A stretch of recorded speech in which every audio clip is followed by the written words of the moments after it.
name is Mendes, and I would like to introduce you to the acrylics air dry clay. Now, the air dry clay is fabulous to work with. It doesn't stick to your hands, it air dries, and it, because of the price, allows you to make big things. Now, there are a few things that you should know before you start working with your air dry clay.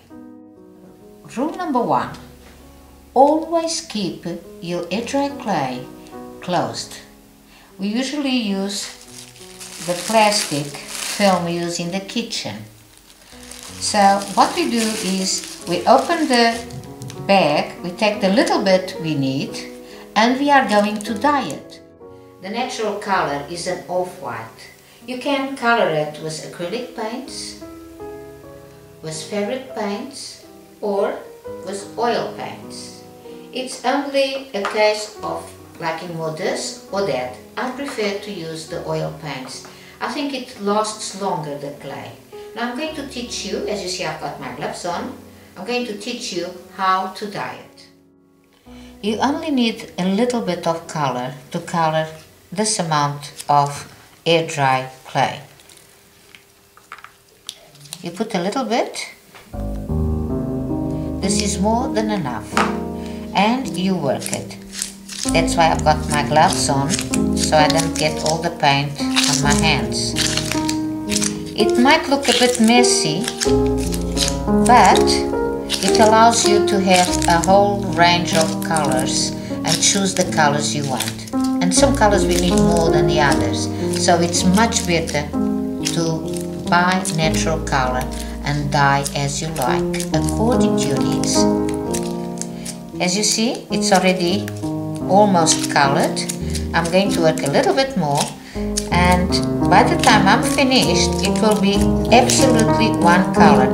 And as it gets the color, the paint starts getting off from the glove.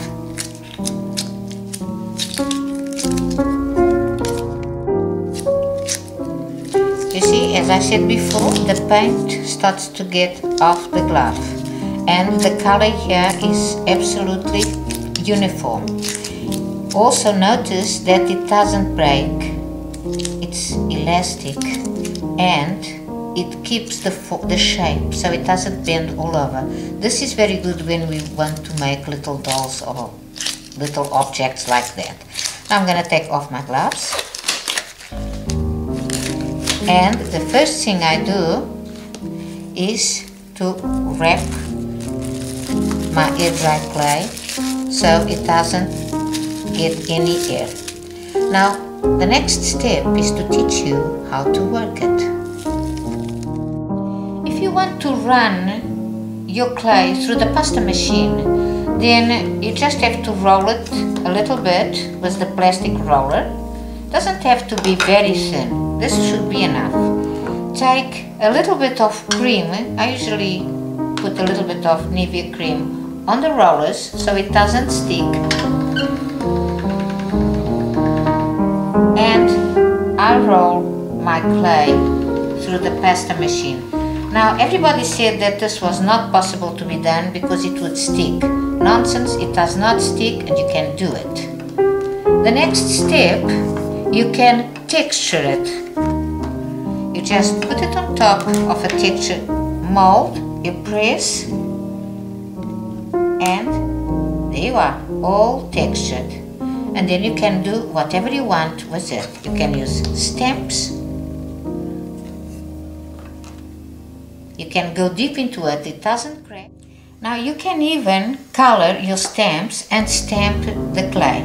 It is very easy, you just color the stamp as you like. Here we use the acrylic paints, normal acrylic paints that we use on wood. So no special paint for this. The secret for this to work properly is the way you glue it. Now, instead of putting glue in the middle, we have to put glue on the sides. For instance, this is a dry piece of clay, of acrylics air dry clay. Instead of putting the glue here, I put the glue all around, because I know it's going to shrink about 15%. If I put the glue here, this is going to move. If I put it on here, right on the edges, it shrinks around here and keeps the clay how do I say that? In the proper place. That's it. Okay, now you can also do another thing. Another way of decorating this clay is just white normal clay. Let it dry. You have to glue it the way I've just said. Let it dry and then just decorate with a permanent black marker. Look, it's a beautiful bangle. A small box for someone very special. The small box is made with black clay and it was run through the pasta machine but together with a piece of lace. And as you can see, all the lace is marked here. Now to get all this effect, we used the metallic colors from acrylics with a bristle brush. And I mean a bristle brush, not a normal stencil brush. Use a flat brush. If you use a stencil brush, it will not be the same, the effect. It's very easy, you just keep on rubbing softly around until you get the effect that you want. So it's easy, it's quick and it's fun. And above all, before I finish, because this is very easy, you should know that this is a 500 gram piece. The price is fabulous and the quality excellent. Try it and let me know if